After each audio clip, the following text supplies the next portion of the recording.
Okay, now here's our interview with Michael Comerford. I'd love to talk to you a little bit about Moscow because I'm fascinated by what's going on there. Do you still kind of I watch? still I still watch it. Yeah, Um, I'm an old you were there Moscow in it. guy. You were there in much better times, I think, in the It was '90s. worse times actually. It was Worst times. worse. It was Yeltsin's time, and it was a real kleptocracy at that point. And I was a business reporter, which was a friend of mine said is really like a crime reporter in Moscow because they were literally stealing the entire state. It was the deprivatization. It was the privatization of the communist society, and everybody was uh, scrambling to gobble up the banks and the oil companies and so forth. And it was an Right. amazing time. And you had to be close with the government to gobble something up. Is that fair to say? Yes, KGB specifically. Right. Yes. And would you say that Yeltsin, it was happening with his approval or knowledge or tacit consent or right under his nose or what? I think it was happening tacit consent because he wasn't really in control. And Putin is more in control, but that's all perception. What's going on there is all guesswork. My old newspaper, the Moscow Times, which produced several Pulitzer winners, it was a pretty good newspaper, uh, does not exist because he had it shut down. Who's And he? Putin. Mm-hmm. Who And started Moscow Times? it was started by a Dutch entrepreneur, and he was running it as a first class newspaper, but it ended up being critical of Putin, and it was all about Western journalism happening in Moscow, which Yeah. they weren't doing. But we were in the Pravda building, by the way. It was interesting. As I grew up, Wow, I forgot the name Pravda. That was I grew the up watching that, right? right. Watching this came out from Pravda. Well, I'm walking into the Pravda building. Wow. But Pravda was basically the propaganda arm slash newspaper of the USSR, right? absolutely, and And what happened to Pravda? it's still there. It's still there. Yeah, as far as I know. Is there a newspaper called Pravda? Yeah. Uh-huh. Yeah. The only thing I keep hearing about, because you see it here, is Russian television, RT, All right. Yeah. which is presumably Russian government run. Yes. Yes. And it's for the West because everything's in English. Right. But I don't. Do you happen to know, is Russian television also aired in Russia? I don't know that now. I've been out of it for 20 years. I think I left there in the mid 90s, so 15 years. So let's just stay on this for a second. So kind of walk us through how we got from Gorbachev to Yeltsin to Putin essentially, and how there was this opening of the Soviet Union and potentially free market capitalism coming into play, potentially a westernization that could cause Russia to become, essentially, if it had gone in a particular direction, it could be part of the EU right now if it had gone in some of the former republics are, Estonia, Latvia, with Lithuania, I think, are in the EU.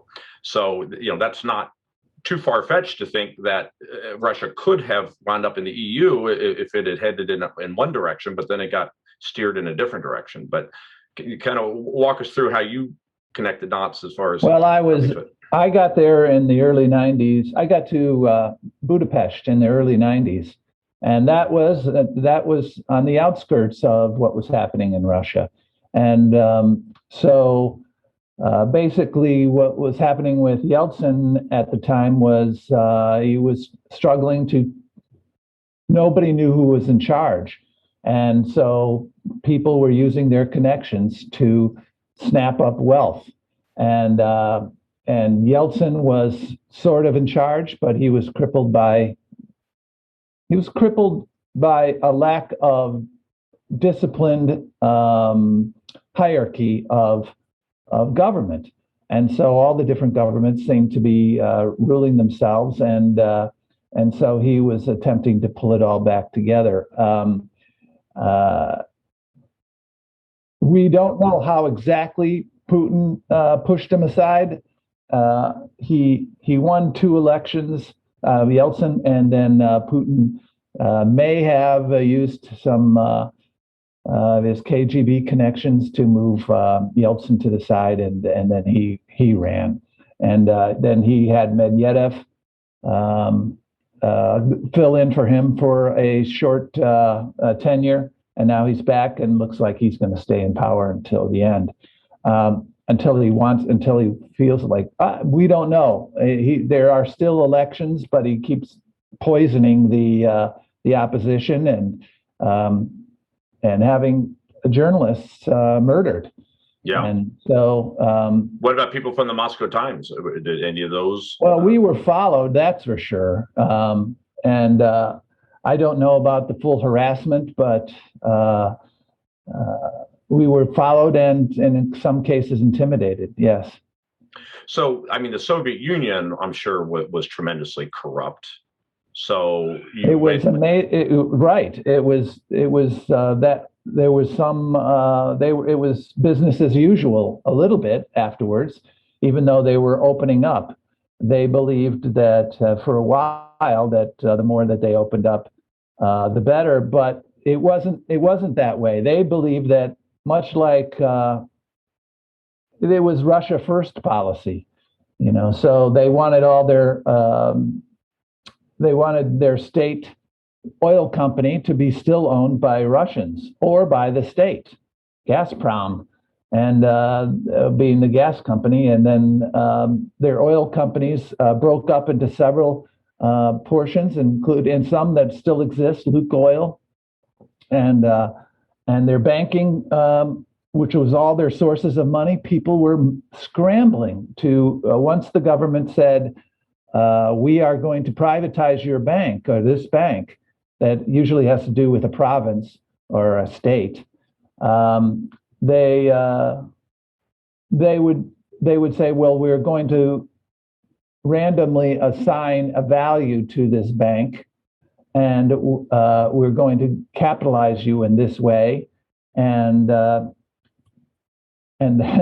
then friends would all get together and gobble it up, and there was no way as a journalist to find out why or how the ownership went, or if these people actually paid any of the money that they were supposed to pay, and it wasn't an open process. No, it was not. It was an auction process, but the bidders were secret. The winners were not secret. The winners were secret too. That they would say the winner, but who was really behind the winner? Who was all really behind it was amazing. I went over to Lukoil one time because they wanted an ADR here in the United States, which is a kind of they wanted to be listed on our stock exchanges, and McKinsey handled that transaction. And I went in there and I asked to see their books, and because you have to be all very public if you're going to go to the American stock exchange, and they gave me one set of books, and I said, these don't add up. And then they said, okay. And then they gave me another set of books, and I said, these don't add up. And then they said, go away. And there was a lot of Americans. There was a lot of Americans and Westerners going there at the time you were there, right? To thinking that this was opening up for business and there was going to be opportunities. What happened? It was the Wild East. They called it at the time the Wild East. There were a lot of wildcat entrepreneurs in the early '90s going over there, all hoping to be millionaires. And obviously in most cases, I know some millionaires. But in most cases, the in-country people were making sure that they were the ones that most benefit. Mm-hmm. So the opportunity to buy a business there, start a business there, if you weren't from Russia. No, it was there. There were a lot of people that opened businesses there, and they did pretty well, right? Mm-hmm. But the big, massive, the country-changing kind of entrepreneurship was in country in almost all those cases. They were very protective that they wouldn't be farmed out to the West. Simply everything given away. They weren't going to allow that. So walk us through, if you understand exactly how Putin becomes essentially what some say is the richest man in the world. In the world. Yeah. How is he? Well, let's just assume he's either. Let's just assume he's either that or he's pretty damn close. How does the president of Russia become the richest man in the world? Well, because the Soviet Union, the whole idea of communism is made ownership an issue.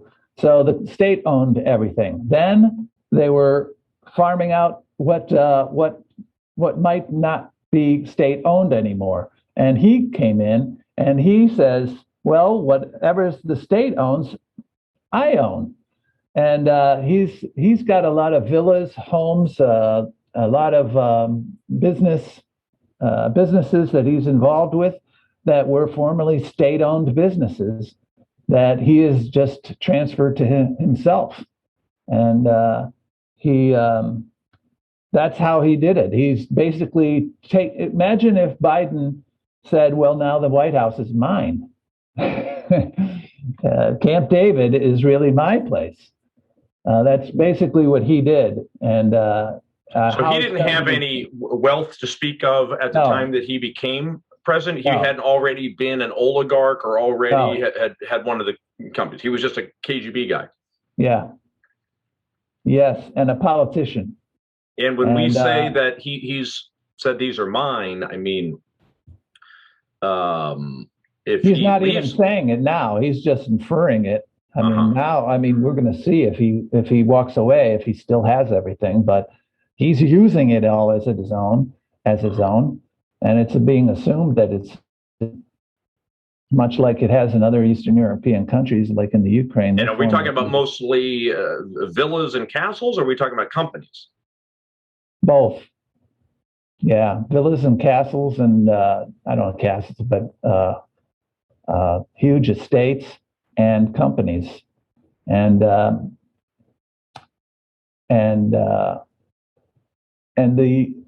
that entire network of what he has and what he doesn't have, I think, is very cloudy right now. But so he's kind of like a good old-fashioned dictator.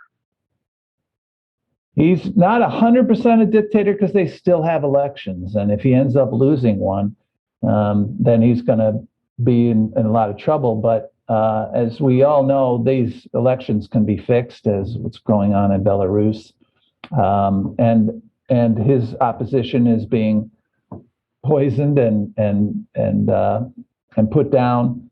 So I would say that's dictatorial power. But he is still very popular in Russia, extremely popular, and he's fully in command. Unlike Yeltsin, where you could say in Yeltsin, in my time in there, the mayor of Moscow was extremely important. In Moscow itself, he was in charge, and on all the stands, Kazakhstan and Tajikistan, their presidents were pretty much in charge. Mm-hmm. And when you say Putin is very popular today, how do you explain that, considering how corrupt he is, et cetera?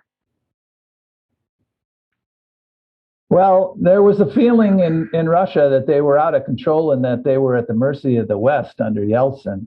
And then under Putin, they enjoyed a long period of oil prices going up, and so the economy went booming. Now the economy is not booming so much, and you would think his popularity would have gone down, but he's solidified his popularity.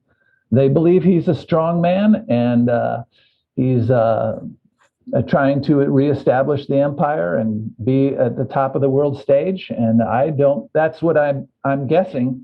Mm-hmm. I know that there is a strong tradition of, in Russia for the czars and for before that, after that, the Soviet Union with dictators in those cases, communist dictators. So Now they're very used to that kind of government. I think any other form would be foreign to them. Yeah. Well, and if you don't have freedom of press and freedom of speech, then it's Well, very the hard. criticism, right? Yeah. They aren't seeing the criticism. It's all, it's all word of mouth. Yeah. I mean, as much as we, in particular, me, complains about U.S. journalism right now, where you've got, just to keep it simple, Fox News and CNN, and you've got CNN, all they do is criticize the president when it was Trump, and now it's the exact opposite with Fox and CNN with the new president. But at least you've got that. At least if the president is up to no good, you're certainly going to know about it either from CNN if it's a Republican or from Fox News if it's a Democrat. But in Russia, you got to go underground to get that information. There's way less debate, and it's scary over there. And like I say, your business can be shut down.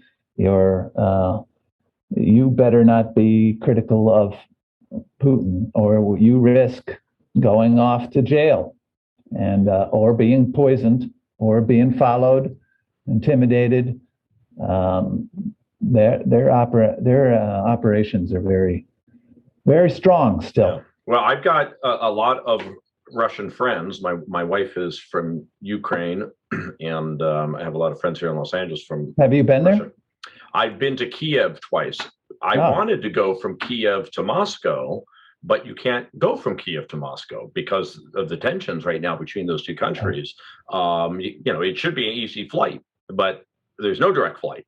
So I chose not to go there. But, just in my interactions with her friends in Kiev and so on, you realize what an impact Russia's having on Kiev, on Ukraine's economy. I mean, it's just totally in the dumps right now, because who's going to invest in Ukraine when there's all this uncertainty with its tensions with Russia? And Ukraine having a very strong black market, and how much of their economy is the black market, I don't know. But I can another country with a history of corruption and still corrupt, right? Yes, absolutely. Yes. And I don't know right now. I can't say. I don't want to talk about things I don't really, I don't have firsthand knowledge. One of my interesting observations from there is that, what was taught in schools was always Ukrainian and Russian, and now it's Ukrainian and English. I mean, they are really trying to divorce themselves from Russia. You drive around Kiev now, you open up a new restaurant, it's in English. They put the sign for the restaurant in English. They very much are trying to attach themselves to the West, and they're like, screw you, Russia and Putin. I mean, these people, they will shed their bloods in the streets of Kiev if Putin ever tried to go that far. I mean, they're willing to die to protect it. I happened to be in Lvov, the first anniversary of Ukraine having declared their independence, and they had an American soldier get up at the town square to talk about it. And this American soldier said in English to the crowd, "We are very proud to be in some maneuvers now with your army, with your military, and we want to make sure that Ukraine is free forever." And the place went nuts because they understood that. And man, oh man, that you got the feeling like there was no way they were going to go back. But I got the same feeling as you got. But half the country are Russian speakers, and they came from Russia. And so they're a divided country. And I learned, I wouldn't have known this but for my wife, that Crimea was a very, very, very nice place. It was a crown jewel of Ukraine. So when Russia took that was a major deal, and it looks like they may not be stopping there. I have no idea on that. I can tell you that I wouldn't be surprised. I think that he I don't know what Putin has up his sleeve, but he every time he does something militarily, his popularity goes up. I know that. Yeah. Well, these same Russian people are very concerned about what they see going on with America, and we used to have a truly freedom of speech and free press and so on, and some of the stuff you see going on with social media and taking down things, and YouTube and so on. So I can, they see shades of Russia with what's going on now, albeit YouTube's private, Facebook is private, and so on. So you've got large, humongous private companies. I mean, by historical standards, I'm not sure how big you would consider these countries, these companies, compared to, say, Getty Oil back 100 years ago. I don't know, but by any standard, these are humongous companies bordering on needing to be broken up, right? Albeit private, but controlling speech. And well, I've seen scary. it in my on my story, the story cycle, Americans in the Pandemic, bicycling Route 66 and collecting COVID stories. They have given me 2 strikes. If you get 3 strikes on YouTube for that channel, my YouTube channel has 2 strikes. I think I'm going to get off on the 2nd strike. I don't know, but if I get 3 strikes, they're going to shut down the entire program off of YouTube. Well, hopefully you don't give me a 2nd strike here, because I can share my YouTube story with you, and then you can share them back, and then we can start talking about what's going to be your next book about your bike ride on Route 66. My story is that it was actually my most recent episode, and I had a University of Wisconsin professor, former professor, a medical advisor to multiple congressional committees, MD, and coming on simply to say, he actually wrote a book called Pandemic Blunder, and he was talking about how the NIH and the CDC just essentially kind of discouraged early treatments of COVID before we had vaccines, but there were some early treatments, and they were saying, no, stay at home, don't go to the hospital, because they didn't want to crowd the hospitals, et cetera. Anyway, that's what the book was about. Then we started talking about the vaccine, and he said that he took the vaccine, both doses, had no adverse reaction to them, but nonetheless now regrets having taken the vaccine. And just explained a lot of the science that has come out, a lot of things that he's learned about the vaccine, and just a few things in particular. The one most important thing he was letting people know is, if you've already had COVID, that means you've got, most likely have the antibodies. You could be tested for the antibodies, but that is the group of people that the vaccines were never tested on. And those are the people that are having the most adverse reactions to the vaccine. So he's just warning these people, okay? 2 friends of mine who had COVID over New Year's just took their first dose and got extremely sick for 2 days. Most people don't on the first dose. And I'm like, wow. And these are guys that had COVID. I'm sure they still have the antibodies. I got it over New Year's too, and I still have the antibodies. So this guy is just letting people know, be cautious about this. And that video was taken down because it goes against the consensus of medical experts, including the World Health Organization. I'm like, holy shit. In America, we're not allowed to say something that disagrees with the World Health Organization, this international body that has nothing to do with America, and is probably Chinese controlled, the same body that said that this thing did not come from a lab, and now it looks like it did come from a lab. YouTube, what is wrong with you? So you give me your comments on that, and then I want to hear your story. I feel that stings so hard. It's unbelievable, especially being journalists. So we want opinions to get out there, and because we know that in the world of opinion, these things should battle themselves out. But I have had this happen to me, where people are expressing their opinions, saying, "Hey, I am personally not vaccinating because," and then they'll say, "I have 2 friends who did," and then whatever. This is I call this folk wisdom and folk. This is the way most people throughout all of history have decided to handle their health, the question of life and death. They sometimes believe in experts far away, but sometimes they believe on the experience of people near them. And these people I interview, I have over 100 interviews, said, sometimes they're in a town of 12 people, and so their experience is quite different than LA or Chicago or New York. And they're relying on other bits of information, and they're just describing their experience.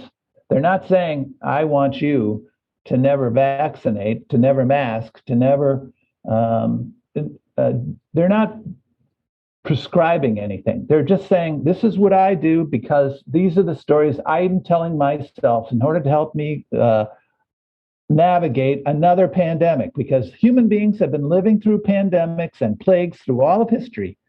And now we're telling ourselves stories that are going to help us get through this one too. And some people are going, hey, I'm going with Fauci, and I'm going with the government, I'm going with the mainstream news, I'm going with that's what I'm doing because that's what I trust. And other people are saying, you know what, I'm not going to believe the mainstream news, I'm not going to believe my government, because they've lied to me in the past. Even doctors have been wrong in the past. So I'll believe what I can see.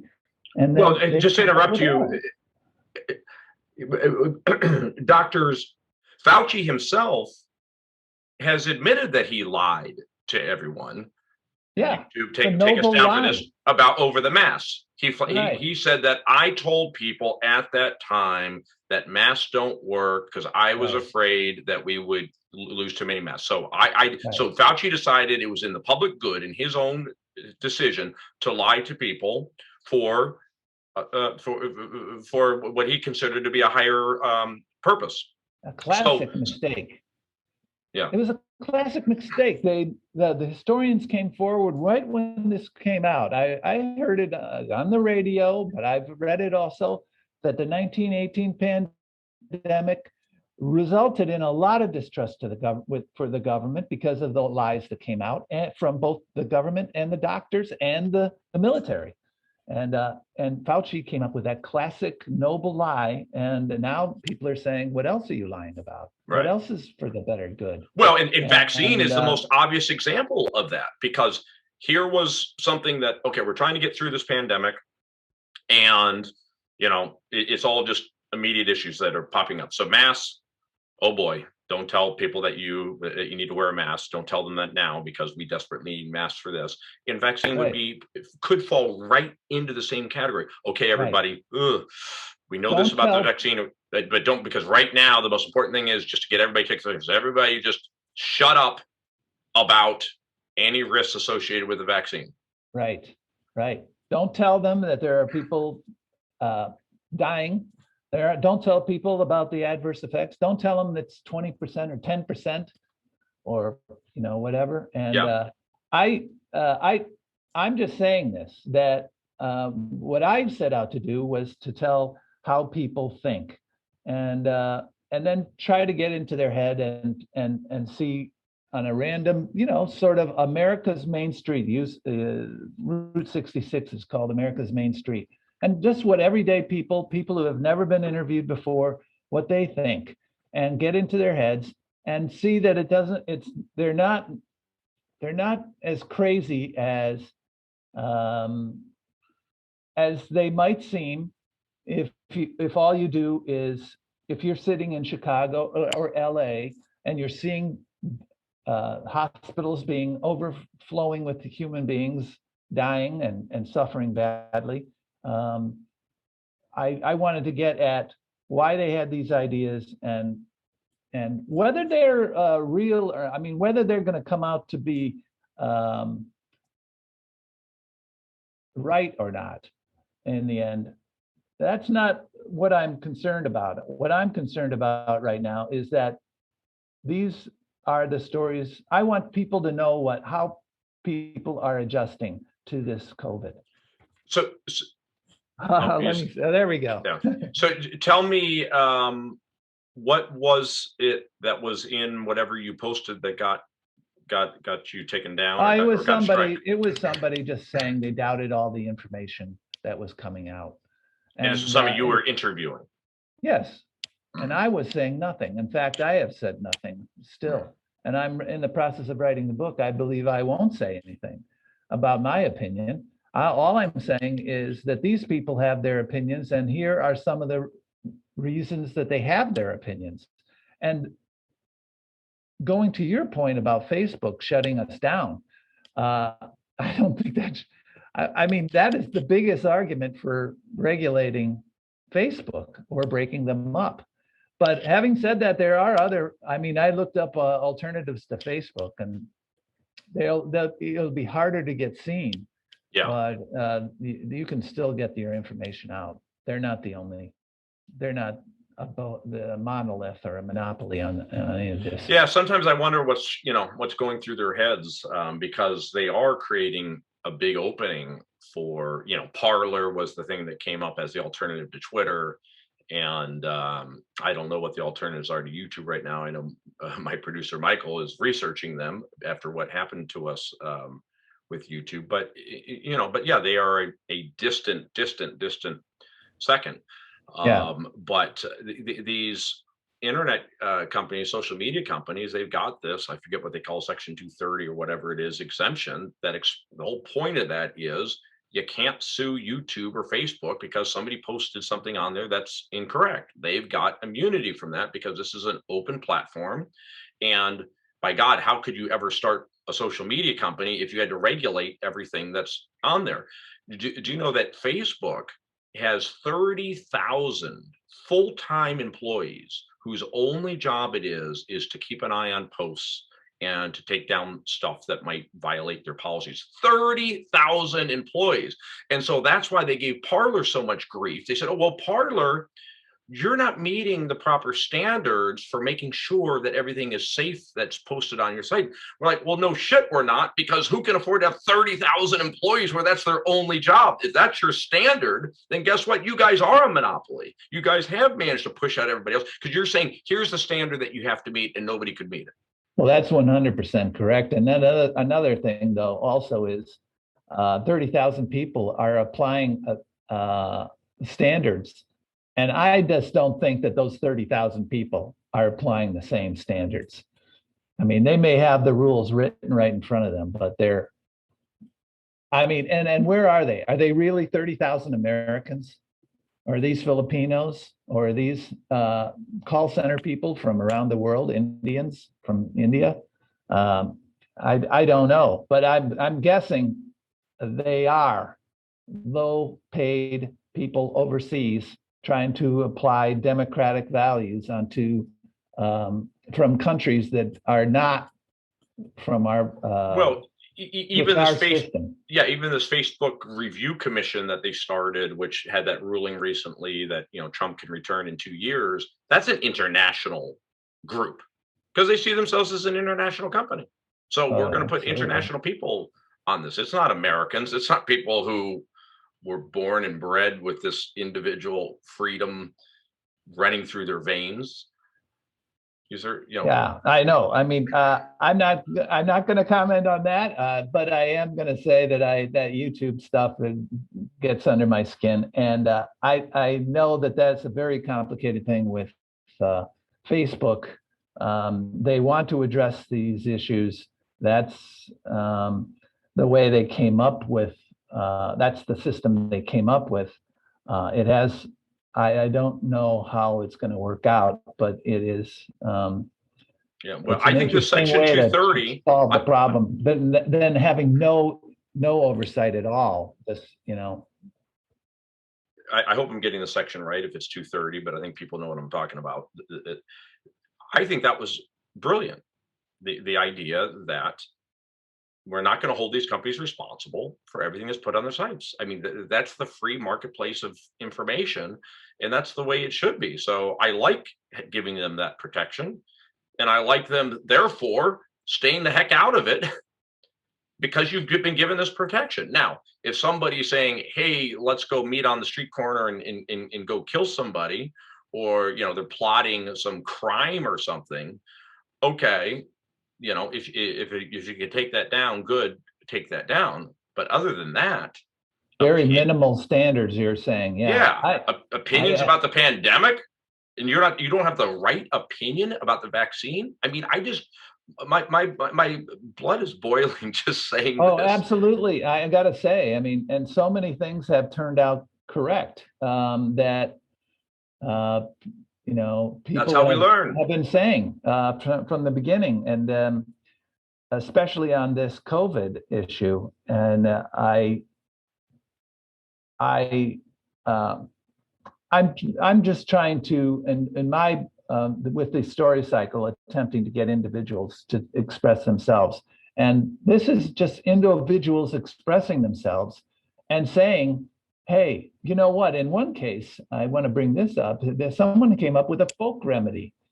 And in Western Oklahoma, I met a rancher who said, you know what? I had COVID. I thought I was dying. I was a big Trump supporter. Uh, I didn't believe this was, I believed this whole thing was over, done. And I got COVID and I thought I was going to die. And he goes, then I got a phone call from a fellow rancher who slaughters my cows. And he says, take this cattle dewormer that I use for our cattle, that everyone uses for their cattle. And I've used it, and I know other people have used it, and your symptoms will go away. So at 3 o'clock in the morning, he went out to his barn and he mixed it with applesauce, and he measured it because of the weight of the cattle. So 2 cc's. And he took it for 3 days. First of all, his first dose relieved the symptoms within 4 hours, and within 3 days, he had no symptoms, zero. He went into his doctor afterwards. He had talked to his doctor. He had tested positive earlier the week. He goes into the doctor and he says, I expected to get my butt kicked for doing this. And the doctor says, I know other ranchers who have done it. And did you take it for 3 days? Many of them are taking it for 7 days. And how did you feel? When did you feel? And he did not. He said, it's been working. And so he goes into his vet and he says the same. And the vet says, well, you did one thing wrong. You took it in the barn. That's unsanitary. Here's another bottle, if just in case someone in your family gets some. And so these doctors were flat out saying that, yeah, this works as a way to alleviate the symptoms of COVID once you've gotten it, and saying we don't know 100% why people have been using it, and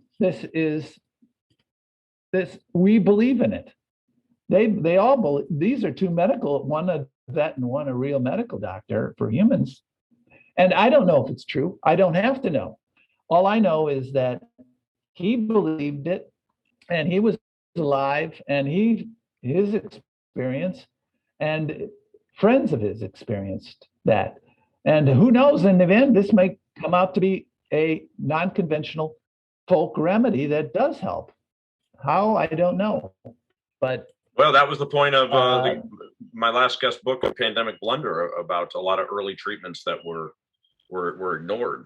People, yeah, whether hydroxychloroquine was a famous example where yes, there was a lot of disagreement as to whether it works and whether it doesn't. And instead, government stepped in and governors banned the use of hydroxychloroquine in their state. It's like, I mean, so it'd be like same thing in Oklahoma, is that them hearing this rumor, people are using this dewormer thing. We better pass a law that says that you can't use it. It's like, why? We're in America. Remember it's a free country? That was a big thing we used to say when I was a kid. It's a free country. I can do it. You don't hear that much anymore. Well, not to get too political. Well, in my case, I keep going back to with my book. I don't know if this is a real thing. All I have to know is that he believes it, and a lot of people around there, but they believe it, and their ideas should get out there too. And this is how they're surviving this pandemic. And if you want to go to the larger, big picture, I think I know that their opinions should be out there, and because there may be other ways to, once you have it, to alleviate your problems. And rather than going on a ventilator and going to the hospital, and a lot of Well, and a I lot of hope those when people don't come back. I hope when you complete your book and that shares these various opinions of people from the Midwest and the West and so forth, that Amazon allows you to sell it, because Amazon is another one that has banned books. I'll name one in particular just because there was a deep dive that I did on my podcast on transgender, and I came across these guys, and they wrote a book. It's by a medical doctor. It's called A Parent's Guide to Preventing Homosexuality, and that book you cannot buy that book. And I know it's kind of a humorous title, or you chuckled at the title, but it's a very straightforward title because that is what the book is about. This is a doctor who has studied for decades homosexuality, and he believes that it stems from very early childhood, that you're not born this way. It's something that stems from very early childhood, which I, based on my own research following his, happen to agree with. And so he has a book that's called A Parent's Guide to Preventing Homosexuality, and Amazon will not sell it. They banned the Holy book. cow. But that's just one of many examples. So be careful what you put in your description, I guess, when you. Yeah, I hadn't thought of that. I'm going to have a disclaimer in there, obviously, saying that my book is not about prescribing dewormer or faith. A lot of people going to their religion, saying that their religion is going to help them, or their good health. I've heard many people saying, "Hey, I have a healthy immune system. I have the immune system of a 14-year-old. I can beat off anything." And I'm not saying that it is all true. All I'm saying that this is got to be a world full of ideas, that all should do battle with each other. Well, and you could probably speak to this, having just completed this trip. I mean, we've got a very large percentage of people who took the vaccine, and they took it for themselves. I think you should take the vaccine for yourself. This is all individual health choices, and it's your body. And the majority of the people wanted to take the vaccine for their own health. There's two risks here. There's the risk of not taking the vaccine and getting COVID and having whatever adverse reaction that is. And then there's the risk of taking this vaccine, which frankly is still experimental, has not been approved by the FDA, and that there could be side effects either immediately upon taking it, which we already know those occur. My mother was sick for 2 weeks after the second one, or long-term effects. So people have to make a decision. Neither one's perfect. You got a vaccine. Well, there is one more. I mean, which is that enough people have to get the vaccine in order for it to work on a societal level. And so how much do you owe to the society at large, to America at large? Because not being vaccinated against polio and smallpox isn't just a personal decision. It's a decision that affects your entire community. Well, let's talk about that just for a second, because I think that is the crux of, there's something very important still going on regarding this pandemic in America. I mean, it's great that we're coming out of it, obviously, but you've kind of got this lingering. Huh? Well, I don't know. Please don't tell me what the new Delta variant or whatever they're talking about now. Anyway. I read today they're going to start naming these variants to bird names so that they're less scary. South Africans are all for it because they hate the fact that they have a whole variant named after their country. Right. Well, yeah, I thought the new one, for some reason, I think it's called the Delta variant that you're hearing about. Anyway, I mean, that one sounds really bad. Imagine if it was named the Blue Jay variant. Yeah. Well, look, there's a lot of people very invested in this pandemic, that don't want to let it go. They've made careers out of it, or they're, and some people are just obsessed or ultimately paranoid. I mean, I've spoken to friends that they're still not comfortable going to a large event, just not comfortable doing it. I've been Yeah. comfortable from the beginning, but it's just I guess that's what I keep going. It's individual choice. So We I got to would get like back to to interview. I wish I had. You're in LA, right? yeah. How did I miss you? I was going all over the place looking for people to come up with your particular views. I live about 3 miles from where you ended at the Santa Monica Pier. Oh, I oh, you're cutting out a little bit. really? Yeah, Wow. Yeah. yeah, Boy, I yeah. just missed you. I'm whoa, getting some weird feedback. Can you hear me? Okay. Yeah, Okay. you're getting near the end. I Yeah. see that. I am. Yeah, I'm 3 miles up PCH from the Santa Monica Pier. That's a beautiful part of the world. Yeah, I don't know exactly what's protecting you or what stories you're telling yourself, Well, but I got we all COVID. have them.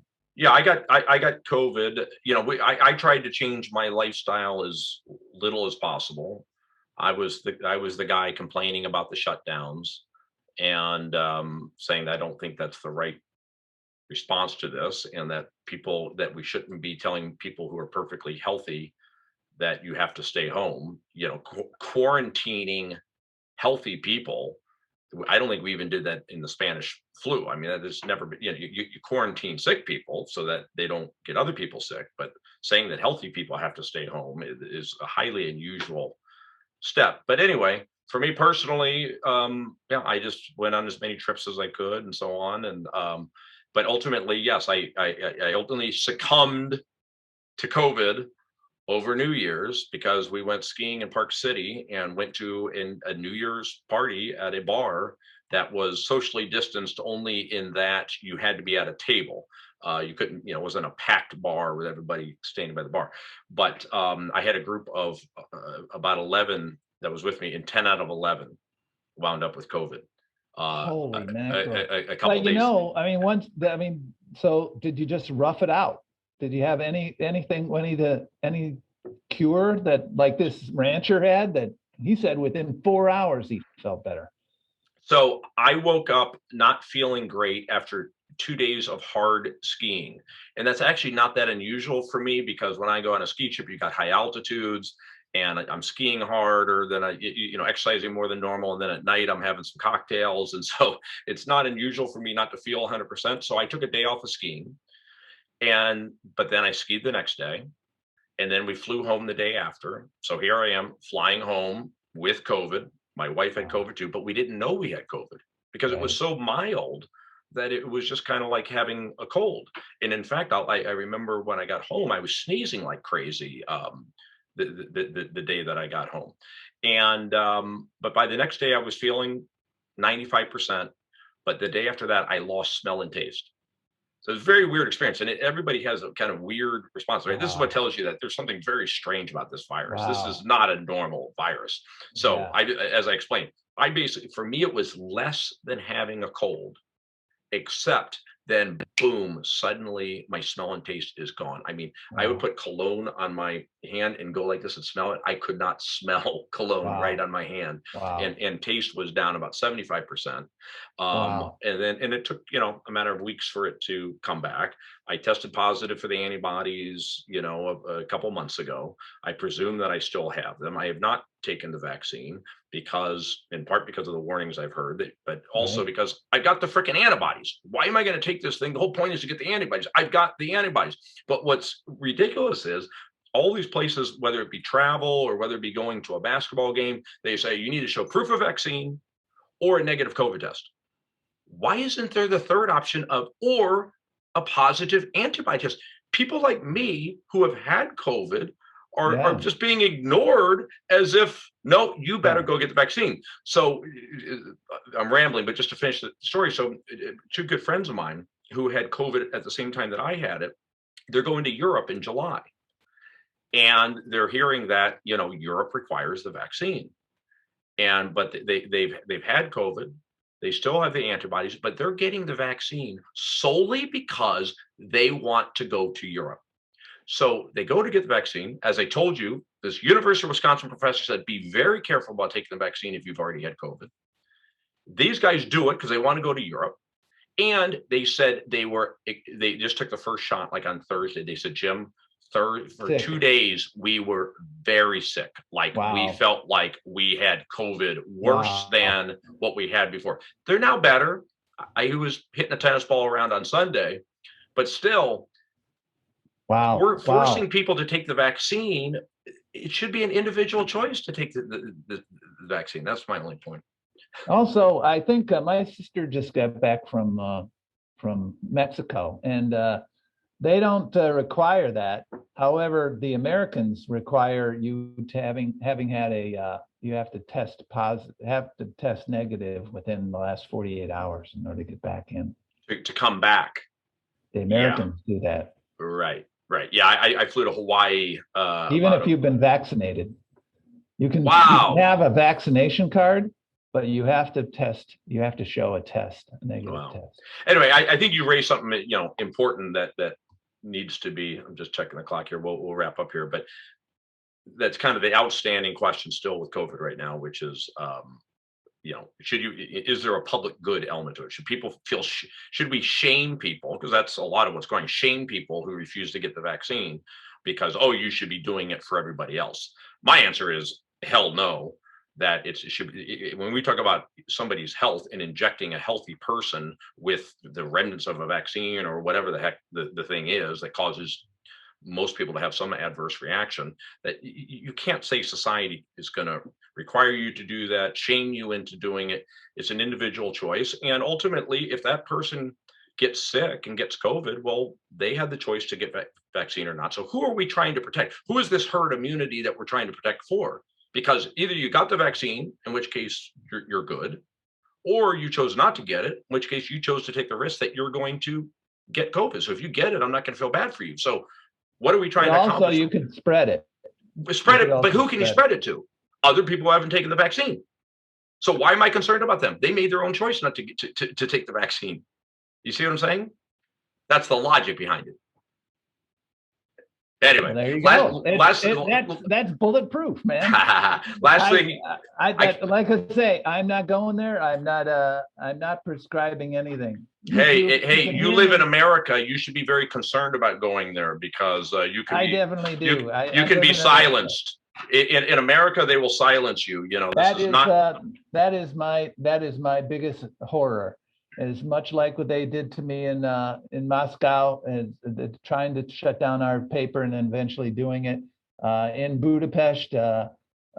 Also, all these places around the world. I've been to almost 100 countries where free press and free ideas are not part of what their society holds as sacred.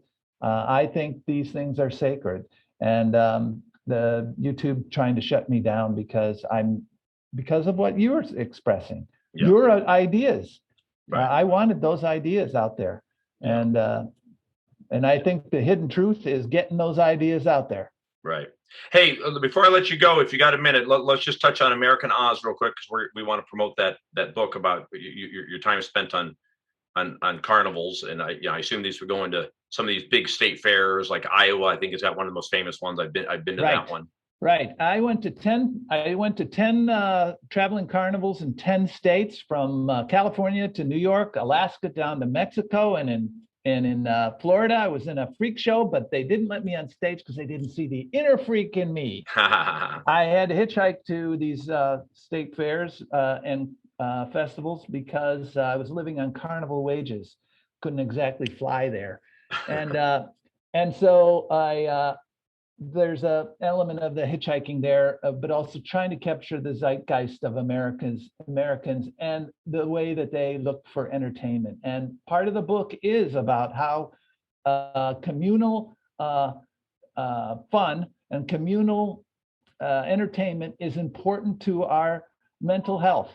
And that is very important during COVID times. And during these COVID times, we did not have that last year. We have had precipitous problems with mental health in this last year. State fairs have used their grounds for vaccinations, but they're all opening, most of them are opening up this summer. And so we're going to see a resurgence of that.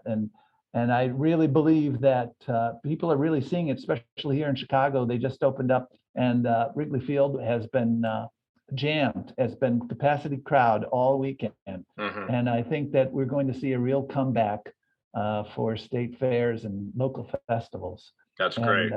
Two quick questions on fairs. What's the best thing to deep fry?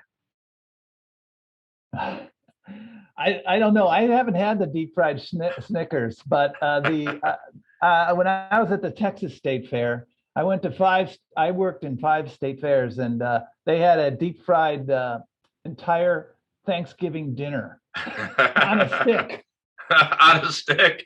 Yeah, on a stick. And that's a great question. I think I should prepare for that one in the future. Okay, and what about the carnival games? Are they rigged? Mine, I cannot, because of a Carney code, tell you.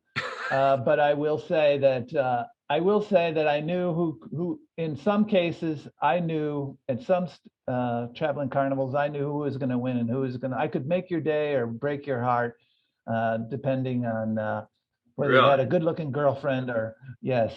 So, you're talking about the squirt gun in the clown's mouth? That. The squirt gun in the clown's mouth game? You can rig that game. I'm not saying what I am a former Carney, and I will not break the Carney code. But I will say that I worked at the Tubs of Fun, and I can tell you they have a laundry basket at a tilt, and then you throw a 16-inch softball into them, and I could. Like I say, I could. There's all sorts of systems in carnivals to manipulate who's going to win and who's going to lose, and you don't have to have it be a fixed game. You can make excuses. That's called an alibi man. I wrote about alibi men for the Los Angeles Review of Books in March, and it's just a way of. If you think you've won, the alibi man will convince you that you've lost, and so there are basically a con man. Various cons in the carnival still. Yes. Yeah, a lot of them is just making the thing look easier than it is. Like you said, the softball in the bucket or the ring toss over the Pepsi bottles. Right. Right. But carnivals really have cleaned up. I know a carnival expert who says that fixed games, you'll never see a fixed game anymore. He says that. And but I say I'm sticking to my carnival code, and I will not say that there are none. That is for sure.